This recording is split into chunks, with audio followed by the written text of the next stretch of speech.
দামেস্কের একজন মহিলা ওযু করার কারণে কি করার কারণে ওযু করার কারণে পর্দা করে থাকার কারণে ওই মহিলা মনে মনে চিন্তা করলেন, আল্লাহ আমি যদি মারা যাই, আল্লাহ গো আমার মরার পরে আমার দেহটা যেন কোনো পুরুষ মানুষ না দেখে, আমার দেহটা যেন কোনো অপবিত্র জায়গায় না লাগে।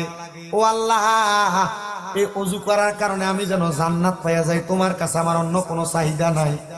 বাজানো এবার ওই মহিলাটা আমার আল্লাহর কাছে যখন এই দোয়াটা করলেন, দোয়া করার সাথে সাথে আমার আল্লাহ পাক রব্বুল আলামিন এমন ভাবে দোয়া কবুল করছে।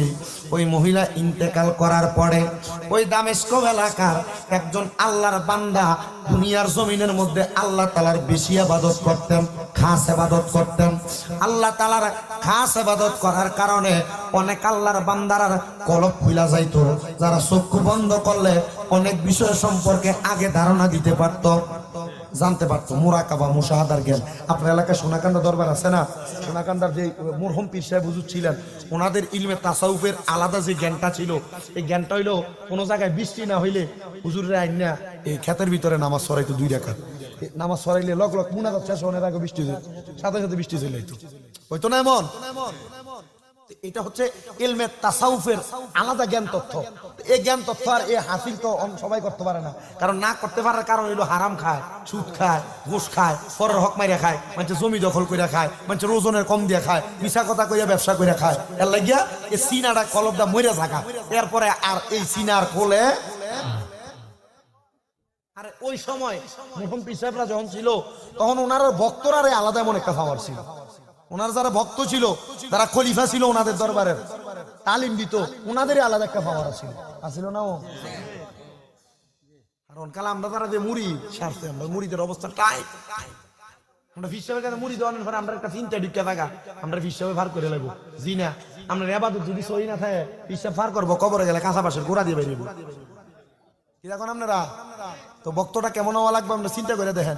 মুড়ি দিলে চলতো না, বক্ত হইলেও চলবো, বক্তরও ভাওয়ার বেশি আছে। এক বুজুর্গ ব্যক্তি, ছোট্ট একটা ঘটনা কই, আপনার কষ্ট দিতে দিনই কোনো।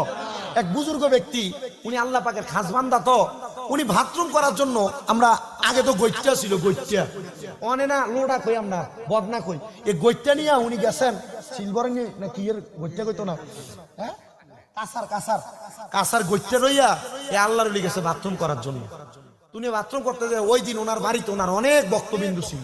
তো উনি কি করছে, ওনার হাতের যে গৈত্যাটা উনি এটা ফালাই দিছে বাথরুমের ভিতরে। কই ফালাইছে? বাথরুমে। তো ওই জায়গার ভিতরে ওনার অনেক বক্ত মুরিদান ছিল। আল্লাহর ওলি বাথরুমের কাছ থেকে আইয়া কো, বাবা রে, আমি যে বাথরুম করার যে গৈত্যাটা, এই গৈত্যাটা বাথরুমে পড়ে গেছে, বাবা তোমরা কেউ পারবানি আমার গৈত্যাটা একটু তুলে দিতা? মুরিদানরা অনেক কয়েকটা চিন্তা করে, ফয়জা নিয়ে ফিসাব ছেড়ে দিব, গৈত্যা তুলতাম, বাথরুমে নামতাম, পারতাম না।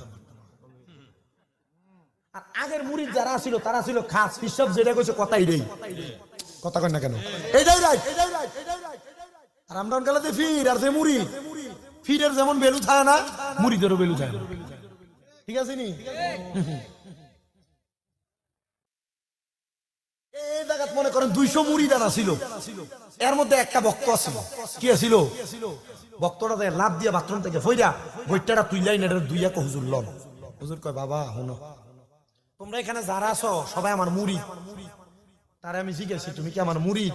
এ কইছে, না আমি মুরিদ না। তো তুমি কি তাকো? তুমি, আমি তোমার আপনার ভক্ত হুজুর, আপনার আমি খুব ভালোবাসি। আমার এমন 200 মুরিদের দরকার না, এমন একটা ভক্তের দরকার।